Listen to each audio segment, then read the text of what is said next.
কোনো ভুল নেই। 53 জায়গায় আমি ভুল ধরেছিলাম আমার মন মতো। এই কোরআন যেন একটা মাদ্রাসায় না থাকে। কোরআন মাজিদের গায়ে যদি মিথ্যা দোয়া লিখতে পারে তাহলে সে দেশের মাটিতে মিথ্যা ধর্ম আছে।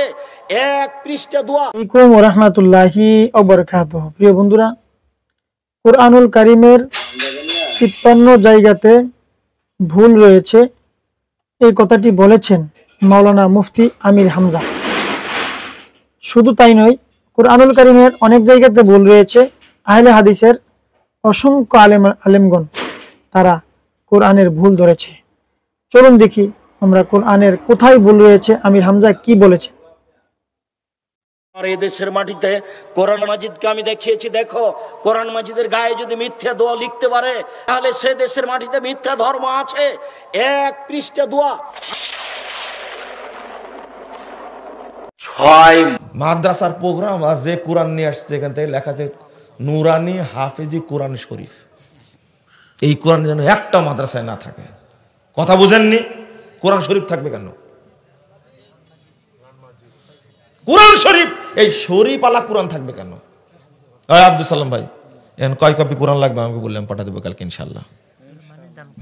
খবরদার না, কোরআন শরীফ আলা কেউ কিনবেন না, দানও করবেন না। এর মধ্যে রুকু ঢুকানো আছে, দেখছেন আপনারা? এর মধ্যে রুকু ঢুকানো আছে। এই পিছনে বেদাতের দোয়া লেখা আছে। আপনি বেদাতদের কাছ থেকে লিখবেন, ওরা ব্যবসা করে খাচ্ছে, বেদাত বিক্রি করছে।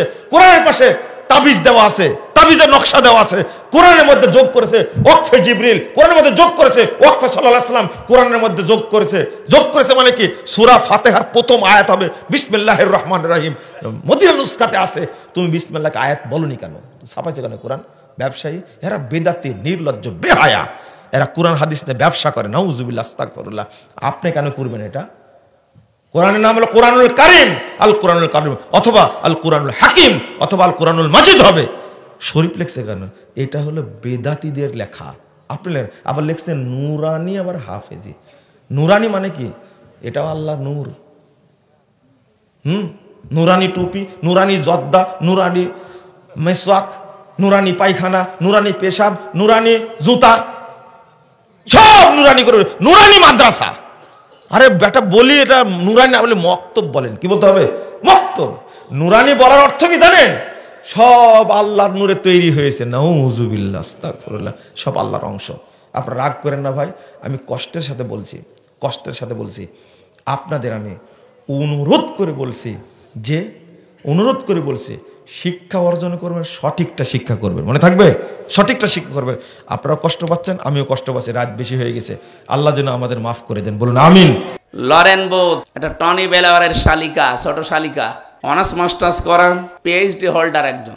এসেছিল ইরানের তেহরান বিমানবন্দরে। এক মুসলমানকে ডাক দিয়ে বলেছে, ব্রাদার, কি পড়লে অথেন্টিক ইসলাম জানা যাবে সেটা আমাকে দিন। উনি 3 বছর একাধারে কোরআনে কারীম তাফসীর সহ পড়েছিলেন, তাও বুঝে আমাদের মতো আনাকুম জানাকুম না। এক একটা শব্দের 8টা 10টা অর্থ বের করে শেষে 53 জায়গায় লাল দাগ দিয়েছে। সাংবাদিকরা জিজ্ঞাসা করছে, আপনি একজন খ্রিস্টান, আপনি মুসলমান হয়ে যাচ্ছেন কোন কারণে? যে আমি 3 বছর একাধারে কোরআন পড়েছিলাম বুঝে। মুসলমানরা বলে আমাদের কোরআনে কোনো ভুল নেই। 53 জায়গায় আমি ভুল ধরেছিলাম আমার মন মতো, কিন্তু আল্লাহর ইশারা যেখানে ভুল ধরি দেখি তার পরের আয়াতে ওর জবাব আল্লাহ 1500 বছর আগেই দিয়ে দিয়েছে। আমি শেষে আর নিজেকে কন্ট্রোল করতে পারলাম না। আমার নিজের বাপ দাদার ধর্ম ত্যাগ করে এই পৃথিবীর সর্বশ্রেষ্ঠ ধর্ম ইসলাম আমি গ্রহণ করলাম। আমার একটা বক্তব্য নিয়ে গতকাল থেকে আজ পর্যন্ত আমার শ্রদ্ধাভাজন বড় ভাই যারা সংশোধনের জন্য বিভিন্ন স্ট্যাটাস দ্বারা দিয়েছে, বিশেষ করে আবুল কালাম আজাদ বাসার ভাই, ডক্টর এরপরে মোল্লা নাজিম ভাই, ফখরুদ্দিন ভাই সহ, নাসিরউদ্দিন হিলালি ভাই সহ বিভিন্ন আলেমেরা আমাকে পরামর্শ দিয়েছে সংশোধনের জন্য। পাশাপাশি এর বাইরে যে সমস্ত মানুষগুলো 2 চোখের বিষ আমারে দেখতেই পারে না, তারা এই স্ট্যাটাসের জবাব দিচ্ছে, না এরা ভালো কাজ করিস। আমি খুশি হয়েছি এই জন্যে যে অন্তত আমরা যে নিজেরা নিজেদের ভুল ধরার পরে আমরা টিকে আছি, এটা প্রমাণ হয়ে গেছে যে অন্তত যারা ইসলাম মানে এই পৃথিবীতে তারা নিজেরা ভুল করলো ভুল ধরে।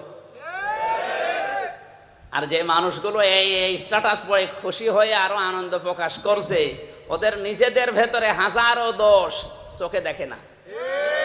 নিজেদের ভেতরে ভেদে মারেফতে শুধু শিরিক আর বেদাত দিয়ে ভরা, সেখানে ওদের চোখে পড়ে না। শুধু চোখে পড়ছে যদি স্লিপ অফ টান হয়ে একটা কথা বের হয়ে যায়, ওইটা ও বড় করে দেখায়। এমনকি মানুষের নামে তহমত লাগাতে বানিয়ে একটা কথা তার নামে লাগিয়ে দিতেও দ্বিধাবোধ করে না। এটা করি আমি এই বিষয়টা অন্তত অনুধাবন করেছি যে এই দেশে যারা ইসলাম প্রতিষ্ঠা করতে চায় তারাই সঠিক পথে আছে। তারা নিজের বাবা ভুল করলেও অন্তত ভুল বলে যেটা ভুল। তার মানে আপনার ঈমান আছে, আপনি টের পাবেন কখন? যখন ভালো কাজগুলো আপনাকে আনন্দ দেবে, সে ভালো কাজ যেই করুক। আর অন্যায় কাজ দেখলে যখন আপনার কষ্ট লাগবে, সে যেই করুক, যদি আপনার ছেলেও করে তাও আপনার কষ্ট লাগবে। তাহলে এই দুইটা চিহ্ন যারা আছে, নবীজি বললেন হে সাহাবী তুমি বুঝবে যে তোমার ঈমান আছে। এই বাংলাদেশে এখন ঈমান এই হিসাবে আপনি ঈমানদার বেশি না কম? কম মানে একেবারেই কম। আমরা মনে করি এদেশে ৯৬% মুসলমান। না, আমার তো মনে হচ্ছে যদি এই দেশে ৫১% মুসলমান হয় তাহলে কোরআনের আইন সৌদি আরবে তো ৭০% আছে, এই দেশে ১০০% কায়েম হবে। কারণ ১০০ জনের ভেতরে ৫১ জন যেদিকে হয়ে যাবে সেদিকেই তো পাস। এক কথা বলেন না কেন? এই হিসাবে বোঝা যাচ্ছে আমরা আসলে ৯৬%। এটা শুধু ওই আদমশুমারিতে আর ভোটার আইডি কার্ডে আর ওই খতনা করা আছে। তাছাড়া বাকি ৯৬% মুসলমানকে আসলে আছে। আমার দাদা একটা জন্মের পর থেকে আমরা শুনেছি যে কোরআনে কোনো ভুল নেই, আছে না? এটাও জানি যে কোরআনে কোনো সন্দেহ নেই, ঠিক? তো একটা কথা অনেকে জানি না, কোরআনে আল্লাহ বাদে কারো কোনো কথাও নেই। কোরআনে যে আল্লাহ বাদে কারো কোনো কথা নেই, আপনি কি করে জানলেন বলেন তো? এই জন্য অ্যাক্টিভ হয়ে শুনবেন। আমরা গতানুগতিক কথা বলি কম, গবেষণামূলক কথা বলবো ইনশাল্লাহ। কোরআনে যে আল্লাহ বাদে কারো কোনো কথা নেই সে দলিল আল্লাহ নিজে দিয়েছেন। আল্লাহ পাক বলেন ওয়ালাউ তাকাওয়ালা আলাইনা বা'দুল আকাবিল লা আখাযনা মিনহু বিল ইয়ামিন সুম্মা লাকাতানা মিনহুল ওয়াতিন ইলা আখির আয়াত। সূরা হাক্কাতের ৪৪, ৪৫, ৪৬ নম্বর আয়াত। আল্লাহ পাক বলেন আমার এই কোরআনে আমার নবী যদি নিজের কোনো কথা আমার নামে চালিয়ে দিত, আমি নবীর ডান হাত চেপে ধরতাম, কণ্ঠনালী কেটে ফেলে দিতাম। ঠিক আছে? না না, ঠিক নেই। আপনি আলেম না? এরকম আলেম হলে তো সমস্যা। এই জন্যে একটু খেয়াল করে শোনা লাগবে। আপনি কি বলছেন ঠিক আছে? প্রিয় বন্ধুগণ, তাহলে বোঝা গেল আমির হামজা যে কথাটি বলেছেন কুরআনুল কারীমে ৫৩ জায়গায় ভুল আছে, এটা আমির হামজার কথা নয়, এটা একজন ইহুদি খ্রিস্টান মহিলার কথা। যাই হোক বন্ধুরা, আমার চ্যানেলের দিকে চোখ রাখবেন, সাবস্ক্রাইব করবেন এবং আমার চ্যানেলের পাশে থাকবেন।